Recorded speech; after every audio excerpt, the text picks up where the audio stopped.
We'll get started here. Let me get my screens advancing. Again, welcome to our presentation about India and our upcoming trip in February 2026. We want to start by talking a little bit about LPGM in case you just learned about us, or maybe you've been a longtime supporter. But we are a nonprofit based here in the Minneapolis area.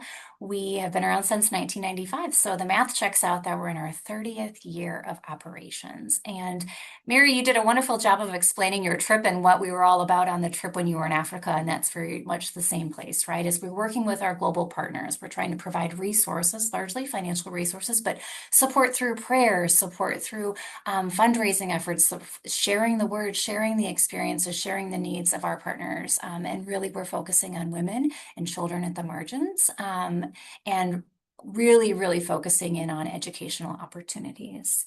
We're going to watch a video next, and so let me advance my slide, and I hope this link still works. So if you can't hear it, because I think we had an issue last time, if you can't hear it, please let me know. But we're just going to watch a very brief video, and you'll see some familiar faces here on this video.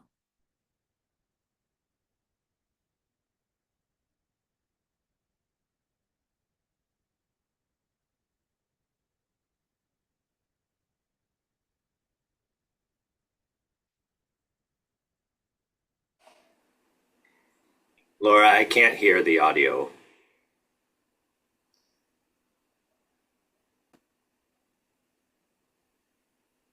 You may need to try sharing your screen again, and there's a little checkbox that says share audio. Yep, I think you're right. Sorry about that, everyone. 1 second here.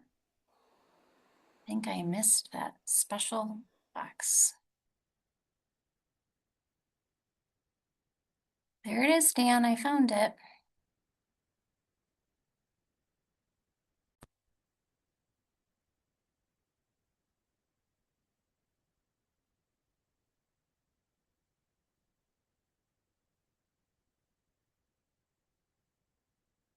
But now I bet you can't see the right screen, huh? One more time, third time's the charm.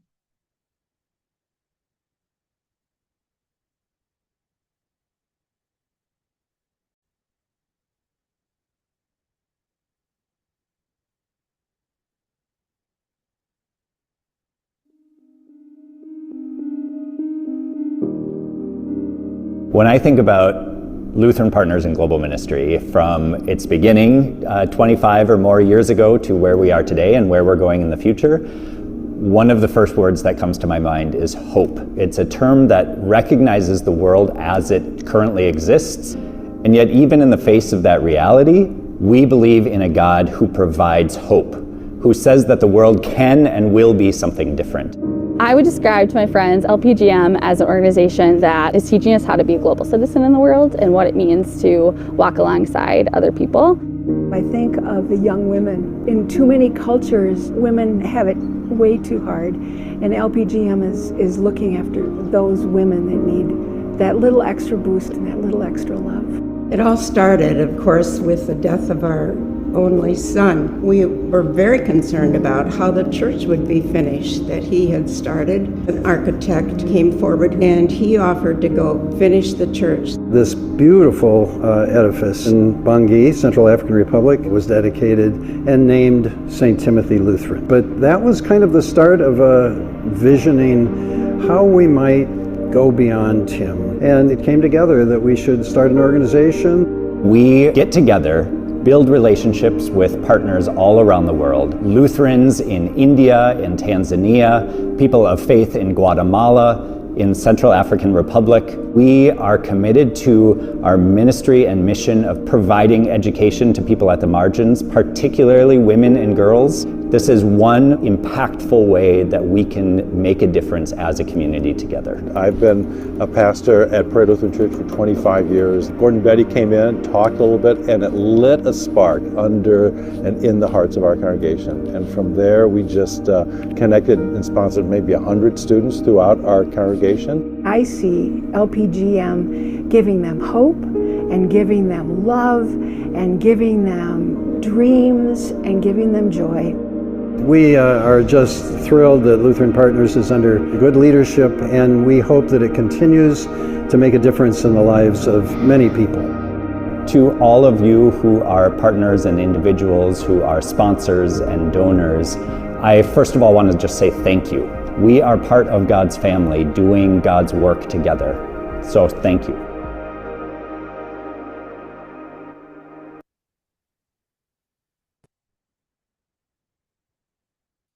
Hey.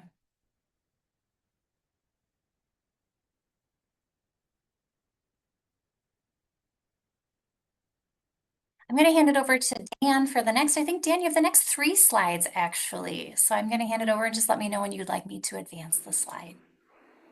Okay. So why are we doing this travel? Well, because we believe that we have relationships with people all around the world, and that God calls us to meet our neighbors, and defines that word neighbor extremely broadly, as we see throughout the Gospels.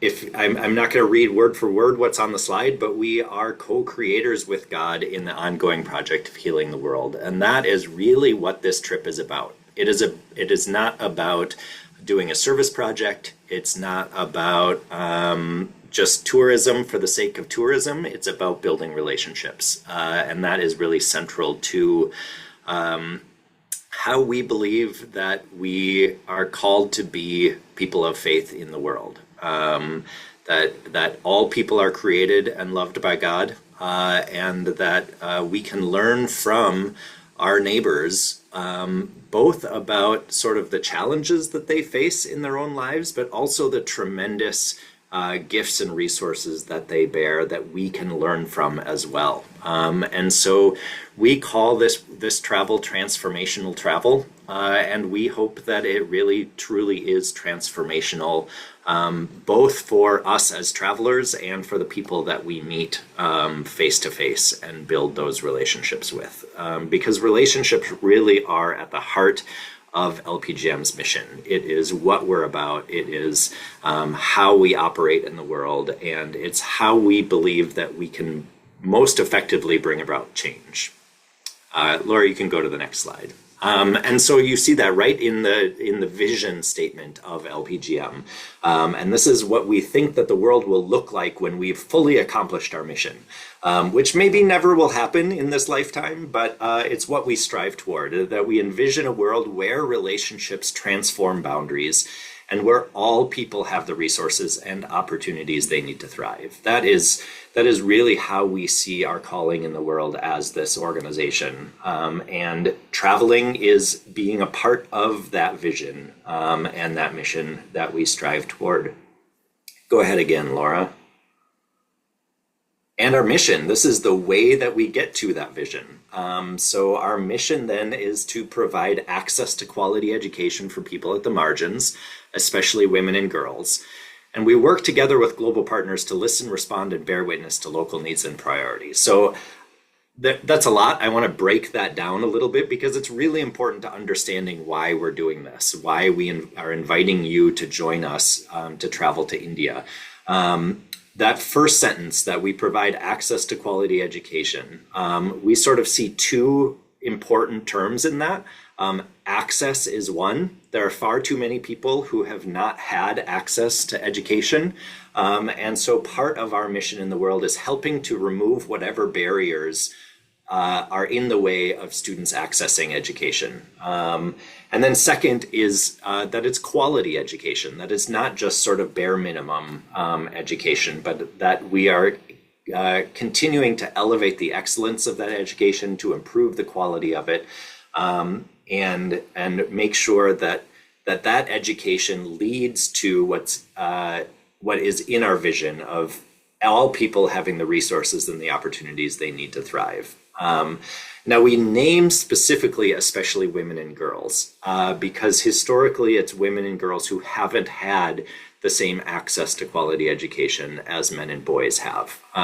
That does not exclude men and boys from this work.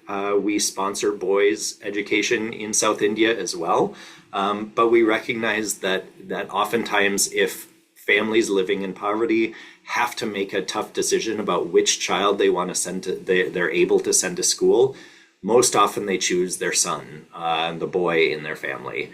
And that means that girls have not had the same opportunities that that boys have had. So that's why we specifically name that as an important part of our mission. The second piece, the second sentence in that is also deeply important to how we do this work in the world. LPGM as an organization does not directly run programs. We work with global partners. In India, we specifically work with a Lutheran church body there called the Arcot Lutheran Church. And I can talk in a little bit more about the Arcot Lutheran Church, or the ALC. But they're the ones who are, they are Indian. They're specifically Tamil Indian, and Tamil Nadu is the state in Southeast India where we will spend the majority of our time. Chennai is the capital of Tamil Nadu. And so they speak the local language. They speak Tamil. This is their hometown. This is their home area.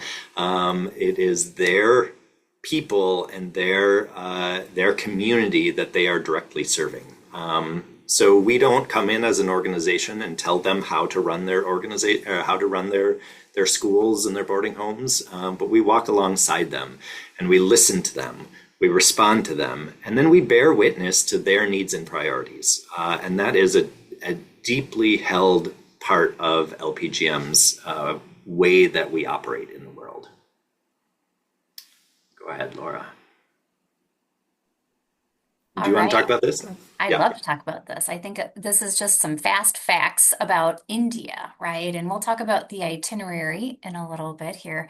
But as I was learning more about India and starting this job, I wanted to kind of get my arms around it, right? How big is India? What is India all about? It's just such a big, vast country. And so it is the most populous country in the world, if you didn't know that. It holds that top spot. And it is incredibly diverse in all of the states. And again, the focus, as Dan said, for our trip will largely be in the southern state of Tamil Nadu. But there's languages, religions, it's all in, right? It's all over, it runs the gamut of opportunities and languages. And so you don't just think, well, India equals India. That would be like saying, Minnesota equals America, right? And so we're so very different. And so this particular visit has the opportunity to do some tourist activities, but also focused largely for the majority of our relationship building, and the majority of our meaningful visits will happen within the state of Tamil Nadu. And I did not know this, but as I was researching, Tamil is it's the longest surviving classical language. So these are fun facts you don't need to memorize for the trip, nor maybe even need to know. But one of the things that people tend to ask us, and we'll talk about logistics and itinerary, is what will the weather be like when I travel? And just so you know, to get an idea, in February, the average of temperatures are 60s to 90s. That's a very large range, I know, but it should be lovely and kind of a bit of a spring break from a Minnesota winter if you winter here in Minnesota to join us in India in February. I'm going to pass it back over to Dan. And Dan, I think you're going to talk a little bit more about that partner of ours, Arcot Lutheran Church. Yeah, great. So we work directly with the Arcot Lutheran Church. That is a small Lutheran church body, an indigenous Dalit-led church in Tamil Nadu. So let me break those words down for you. Dalit is the term that has been chosen by people who were formerly called untouchables. Within the Indian caste system, they technically are not a caste themselves. They are sort of the leftovers within the caste system, the outcasts, and historically they have been considered unclean and untouchable because of that uncleanliness. But the Arcot Lutheran Church was originally founded by Danish missionaries who specifically had an outreach to Dalit people, and now has been led by Dalit people since 1961. And so it has been under Indian control, led by themselves since 1961, when the Danish missionaries handed over full control. It is a relatively small Lutheran church body.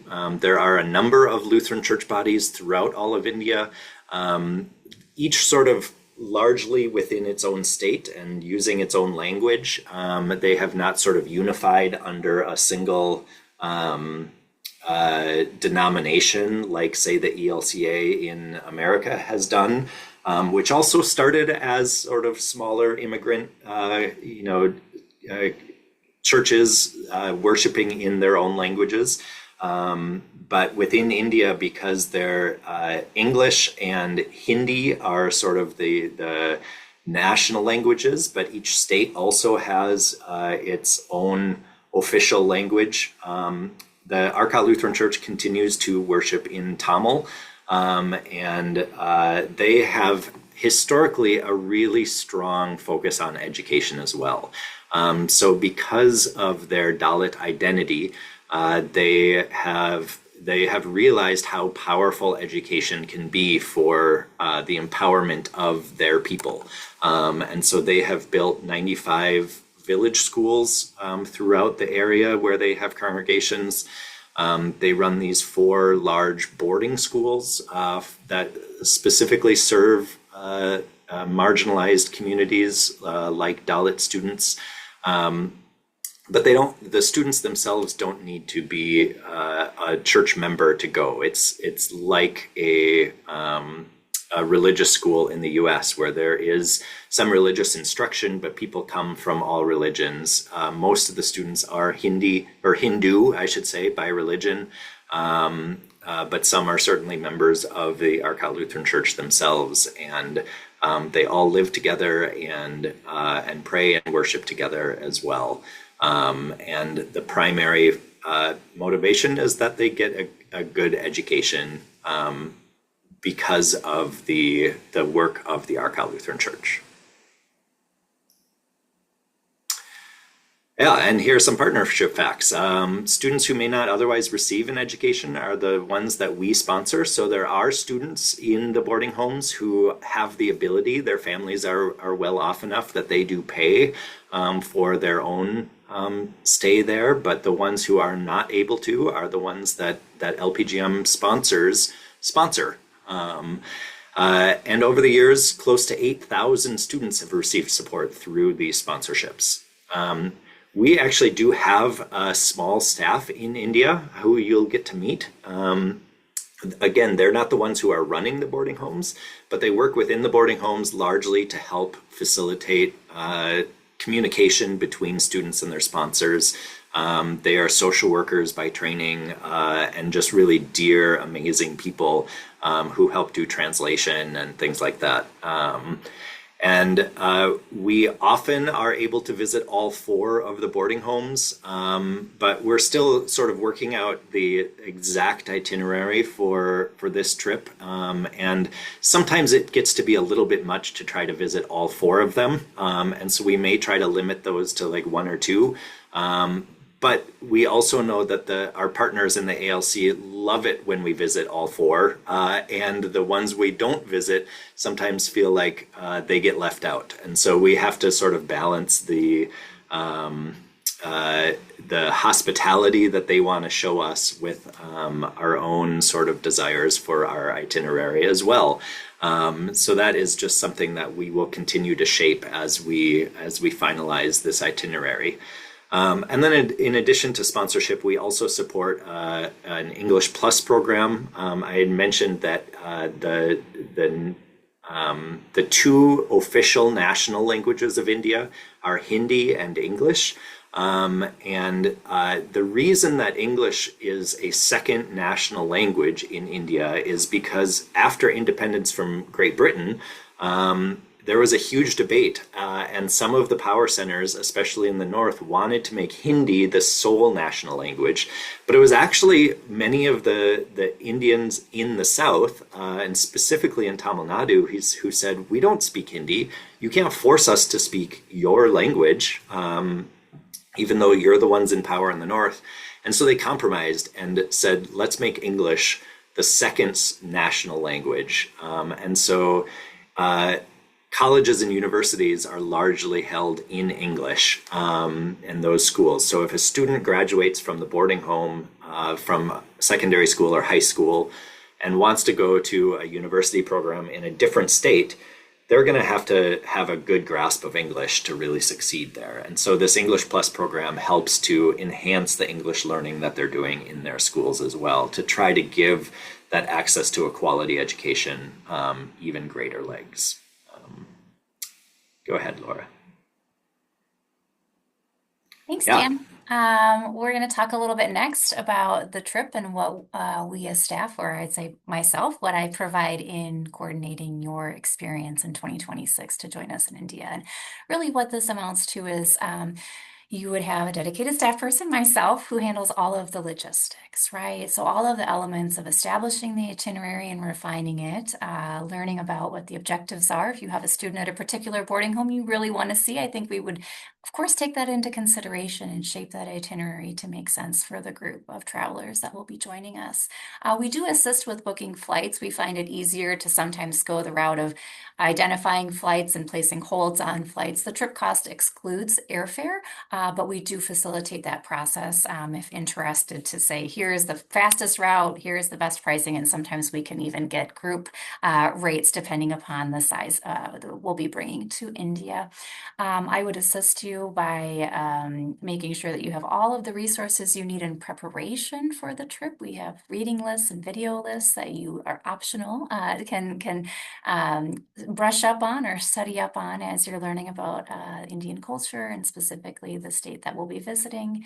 And then we'll be having meetings. This is the first meeting of many times you would see me between now and February with walking through travel clinic recommendations for health, right? What types of things would you need to be considering for health recommendations? What are some packing tips? Let's get to know each other as a group before we land in country. And so really having some enrichment opportunities to get to know each other. Once you're in country, then the dedicated staff from LPGM as well as our India staff really are there to make sure that your needs are met and you have your questions answered and also have an enriched experience through reflections every evening, discussions, not just point A to point B, but the full experience of how our trips are transformational. And then when you get back, there's post-trip reflection and reentry support. What do you make now that you've gone on this trip, and how do you fold this into your everyday life? As far as the itinerary goes, we did talk about this. It's really still up in the air. We do have a sketch out of it, and I mentioned that there is an optional portion of visiting Delhi and Agra, kind of on the front end of the visit, but then really moving into Tamil Nadu and visiting within Chennai, and then going into the boarding homes and having visits there. But really, what this would be is again visiting the boarding homes and maybe sponsored student meeting opportunities.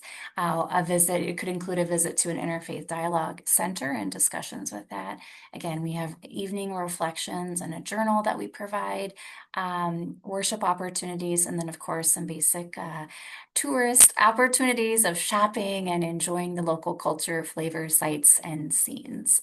So that's a little kind of brief sketch out. It is certainly not what will be shaping up in the coming months. And if you have specific questions about the itinerary, I encourage you to reach out to me, and I can address those one by one. And Laura, can I just add to that? I think one of the ways that we're shaping this itinerary is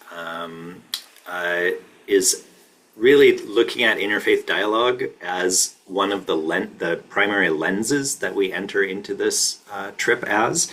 And what that means is both seeing, the sort of things that you want to see, like the Taj Mahal in Agra.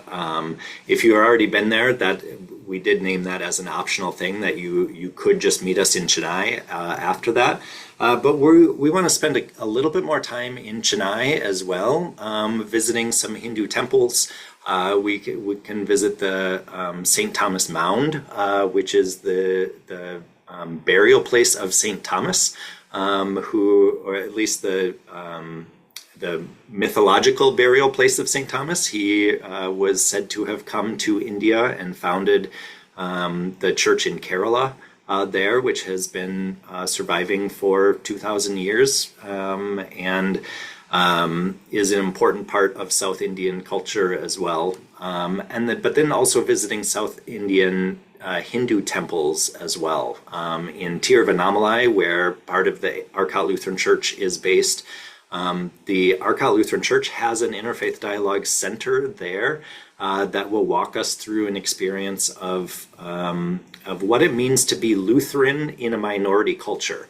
I think for those of us who have spent most of our life in Minnesota, if you're Lutheran, Mary, I know you're not Lutheran, and that's okay. You can join, but you're a friend of Lutheranism. It's hard for us to understand what it's like to be in a minority culture, and to hear Lutheran pastors talk about both sort of their Lutheran understanding of God and the world through the lens of both sort of being a minority religion and being a historically marginalized community because of the caste system. I think that really breaks open our own understanding of faith, and then there too we'll also have an opportunity to visit a really famous Hindu temple and a mosque, an Islamic mosque, and hear from the leaders of those places about the dialogue that can happen between religions. Even though we often think of those religions being at odds with each other, they don't need to be, and there can be really important, helpful dialogue that does happen. So that's just an added part that I wanted to really lift up as part of the itinerary. Thanks, Dan. Here's just some visuals. I'm a visual person, and so here's some snapshots. Well, from the most recent trip, kind of in the center there, you'll see Shannon, our communications coordinator, traveled to India in February of this year. And then some pictures from past trips with travelers who've joined us. I think one of the things that Shannon shared when she came back from her experience was just the incredible hospitality that she received in being a guest on these trips and being so warmly welcomed into the boarding homes, and actually everywhere they went, she just felt so warmly welcomed. And I think that that's just a standout. I know there's sometimes questions about food or accommodations or spiciness factor of curries or things like that. And you absolutely can reach out to me. If you'd like us to speak to that on this call, we certainly can. If this is something that would be helpful, we can discuss that, but we can also discuss it as well. I think that there's, as far as accommodations, Dan, basic accommodations, but certainly sufficient accommodations for your stay. Comfortable, but maybe not luxurious. Is that fair to say, Dan? Yeah, I think when we are in some of the bigger cities, like Delhi and Chennai, we'll stay in more Western style hotels, even in Pondicherry, which is a little bit closer to the Arcot Lutheran Church's area. We'll have nicer accommodations. When we are in the area of the boarding homes, we'll largely be staying in guest houses, which are very adequate. They have Western style toilets and running water, but they're just simpler. Not quite as beautiful and luxurious as some of the hotels that you may be used to staying in. But the hospitality, as Laura mentioned, is phenomenal. People are always so happy to have us there. We get fed very well. They are very good at accommodating our own requests for spice level as well. So if you like spicy things, they'll make you spicy food, but they often pare back a lot on those spices as well. And so you'll just get a wide variety of really amazing food. Many of the meals, they will often serve chicken and other meat, so don't expect just vegetarian. However, if you are vegetarian or prefer that, they are very happy to make vegetarian food as well. Thank you, Dan. I appreciate that. Dan is on this call to help build out and give context as I still am new on staff, but also for another very important reason, and that is because Dan is the trip leader for the 2026 trip. And so we wanted to give you an opportunity to get to meet Dan and learn a little bit about him. Janet and Andy are clapping, so it's so exciting. Dan's already introduced himself, and so there's just a few bullet points on this slide, but I want to take these next few moments, and I know we're coming down on time. I think we'll wrap up just around 12:45 unless there's a lot of questions, but I'd like to take the next few minutes just to do a little interview with Dan so you can get to know him a little bit better because he will be the person in country leading discussions and being your trip leader. So Dan, I would love to know, and I don't know the answers to these questions, and I don't think I gave them to you ahead of time. Maybe I gave you a quick preview, but Dan, could you tell me what is one thing you never leave home without when you travel? Let's say overseas. Well, one is a power converter, just because it's really amazing how easy it is to stay connected with home, even when you're halfway around the world. And so having a charger for your phone can really make a big difference. But second to that I would say I've become more and more reliant on like a paper journal. Just having something to like write down thoughts to keep track, and reflect on the time that I've had has been a really meaningful, important part of my travels. Thank you. All right, question number two. Could you please share a brief story, Dan, about your last trip where you felt God's presence? Mm. Yeah.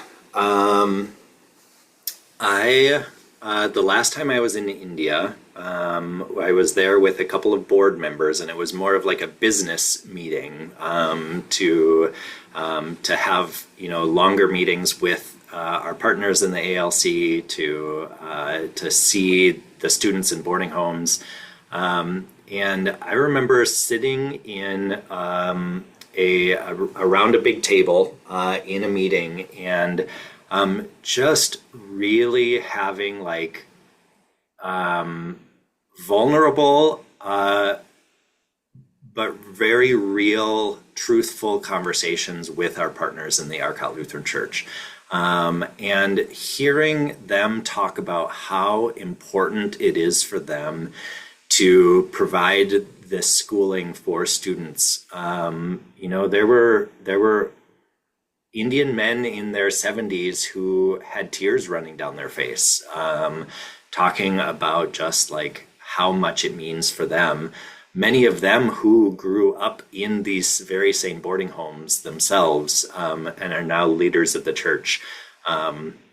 Just really passionately talking about how important that is. I really feel like God was there in that moment with us. Thank you. Last question. What surprised you most about traveling with LPGM? Oh, that's a really great question too. I think what has surprised me most is really just like how welcomed I have felt everywhere that we travel. You never know walking into a new culture and a new context if people are going to be wary of you, or if they're going to be welcoming, or somewhere in some combination of in between. And I have felt so extremely welcomed everywhere I've been, especially in India. That people are just really excited every time we're there, to see us and to talk to us and to interact. And even for those students whose English isn't quite as good, and they try, and we try the little bit of Tamil that we've learned, it really is amazing and fun to make those sort of interpersonal connections with folks. Thank you so much, Dan. Our last slide today really just talks a little bit about next steps, specifically, just so everyone is aware of if this is of interest to you or you'd like to proceed with registration, how you might go about doing that.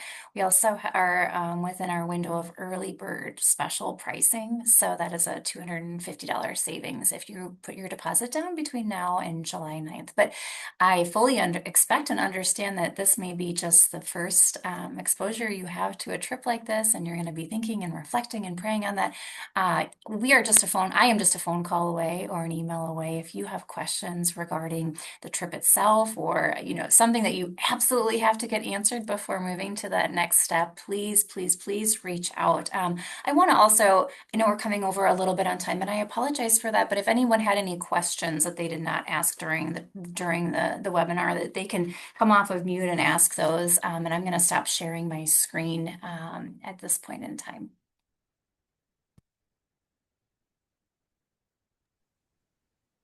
I could start with a question. I know that we've kind of chatted about. I know that the flight portion is on our own, but I'm curious for past trips.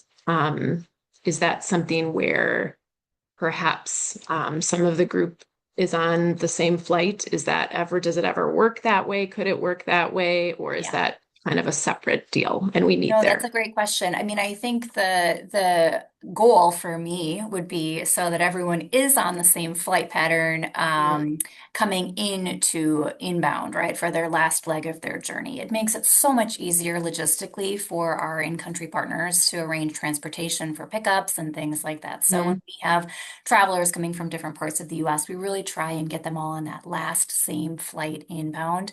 And then, yes, if there's alignment with what people want to do and the legs leading up to that, it's more than one flight, then we would work to get you on that. So I would do research with a travel agent and can present different itineraries. Some of them have a little different price points based off of layovers and stops.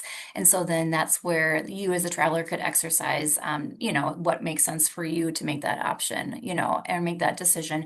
But again, my goal would be that we have one airport pickup upon arrival, and then one departure out of India, so that it helps on the logistics piece. And happy to say, okay, we have all of these flights. I have 10 travelers. I have your names on file with the travel agent. They're all reserved. And then you just have to call in and make that payment, and you're all on the same itinerary. Does that answer your question, Sarah? That does. And what's the legs? How many legs are we talking, and where often are the legs to and from? Yeah. So the airlines do keep changing where they fly and where we connect. But the most common ones that I've done is typically either connect through Paris or through Amsterdam. And then especially if we're able to find a Delta and Delta partner connections. Again, Delta's constantly changing where they're flying. And then ideally we can get to that in a single leg from Minneapolis to either Amsterdam or Paris. Yep. And then chances are we'd go to Delhi from there, and that would just be a direct connection. So we do try to minimize the number of different connections that we have. Yep. But again, depending on availability and particular itineraries, yep, there may be different options. And I could do a quick Google search for this. Don't want to waste your time, but at the same time, so the leg to Europe is the shorter of the two legs. Then that second leg, if it was in two legs, how long is that? The second or approximately from Europe to Delhi? Yeah, I think it's not a whole lot longer. I think it's probably another, if it's 8 hours from Minneapolis to Amsterdam, it's maybe 10 hours from Amsterdam to Delhi. Yep. So it is kind of a nice middle ground to stop in Europe. And then you do have a little bit further, but not unruly. Okay, well, that's helpful. Thank you. The internet told me 9 hours and 30 minutes, Dan, so you were... There we go. Right there. And I will say I have flown through the Middle East as well, like on Emirates Air or Qatar Airlines. And those are very nice connections. Those airports are very, very nice. And the airlines are quite nice as well. But it does make the leg from the US to Doha or to the Emirates, that leg becomes a lot longer. But then you have a shorter leg on the other side. So there's Oh, pros and okay. cons each way. Sure. So it would be like more like 15. Does it get that long? Is that, Yeah, yeah. 14 maybe I think was the longest one that I Okay. had, but Okay. yeah. Okay. Good to know. So we're really looking at almost 2 days travel time when you consider jet lag. Mhm. How many days will we be on the ground in India? Laura, I might defer to you a little bit, but I will tell you on the way there, we essentially lose a whole day, um, uh, in travel time. What always feels strange is on the way back, what we typically do is leave a little bit after midnight, and have an overnight flight. We often end up getting back by midday the same day that we leave. And so you gain that day on the way back.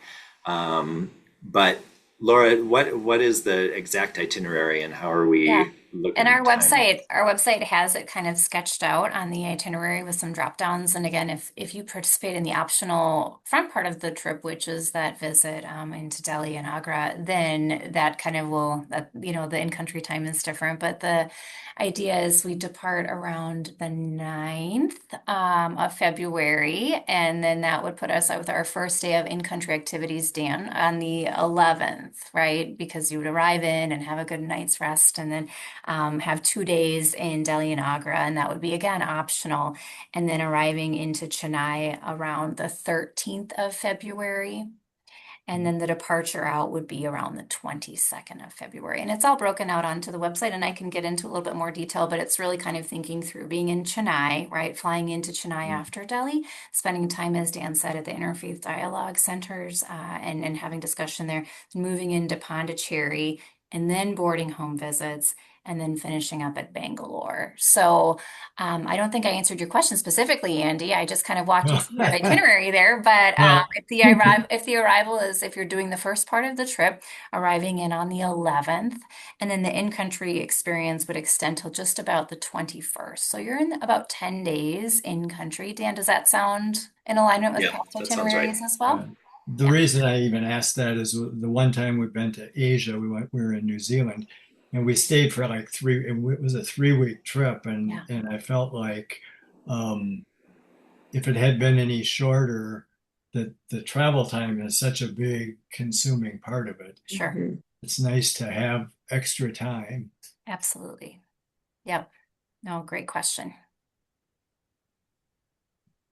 Other questions?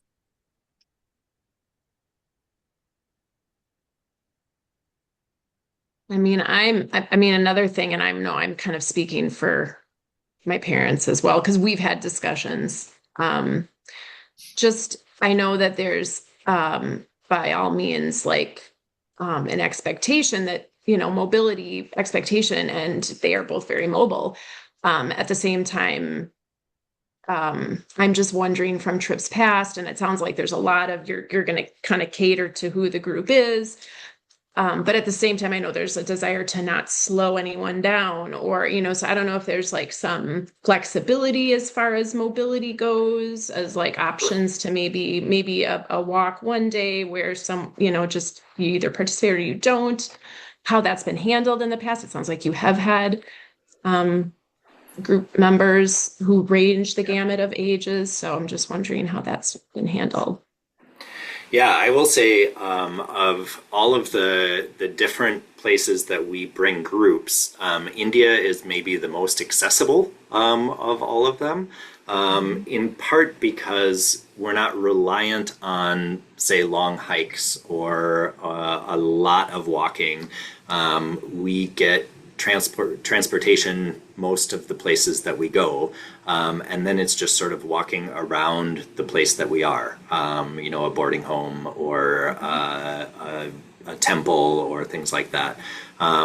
There are a couple of optional hikes that in Tiruvannamalai, the city I mentioned, with the Interfaith Dialogue Center, there is a holy mountain that is really sacred to Hindu people, that we have the option to do a little hike up, especially at sunrise. It's just a beautiful place. But that really always has been optional, and requires getting up a little bit earlier in the morning too for those who want to do it.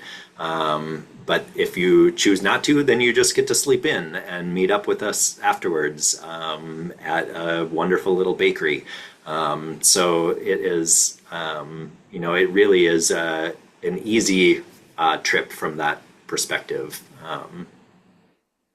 Gotcha. Physically. Good. That's good to know. Thank you.